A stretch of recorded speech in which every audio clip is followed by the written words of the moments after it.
RCB பஞ்சாப்க்கு எதிர்க்க match win பண்ணிட்டாங்க.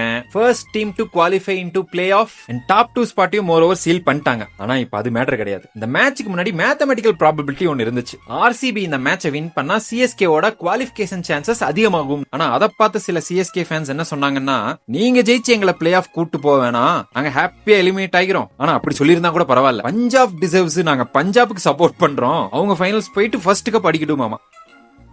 சிஎஸ்கே ஆகிய நீங்க பிளே ஆஃப் போகணும்னா சிம்பிள், மீதி இருக்கிற மேட்ச் எல்லாம் வின் பண்ணணும், அவ்வளவுதான். அதை விட்டுட்டு ஆர்சிபி மேட்ச்னு வந்தா நீங்க ஆர்சிபிக்கு ஆப்போசிட்டா தான் சப்போர்ட் பண்ணுவீங்க, அது வேற விஷயம். ஆனா அதையும் தாண்டி பஞ்சாபுக்கு ஒரு கேம்பெயின் அடிச்சீங்க பாருங்க. இதே மாதிரிதான் போன வருஷம் ஃபைனல்ஸ்லயும் பஞ்சாப்க்கு சப்போர்ட் பண்ணி முடிச்சு விட்டீங்க. பஞ்சாப் ஸ்ரேயஸ் கப் அடிச்சு ஹியூமானிட்டியை சேவ் பண்றது. ஆர்சிபி பொறுத்த வரைக்கும் நாங்க வின் பண்றது யாரையும் ஹெல்ப் பண்றதுக்கு இல்ல, டாப் 2ல பினிஷ் பண்ணி பிளே ஆஃப் போய் கப் அடிக்கிறது மட்டும் தான் நாங்க பிளான் பண்றோம். அதே மாதிரி நீங்களும் யாரோட ஹெல்ப்பும் எதிர்பார்க்காதீங்க, உங்க டீமை மட்டும் ஃபோக்கஸ் பண்ணு. இதெல்லாம் பார்க்கும்போது எனக்கு கலகலப்பு பட ஒரு காமெடி சீன் தான் ஞாபகம் வருது. பிரச்சனை நமக்கும் இந்த ஹோட்டல்காரனுக்கும், இந்த மஸ்கிட்டோ பொம்மை எதுக்கு குறுக்க வரான்னு.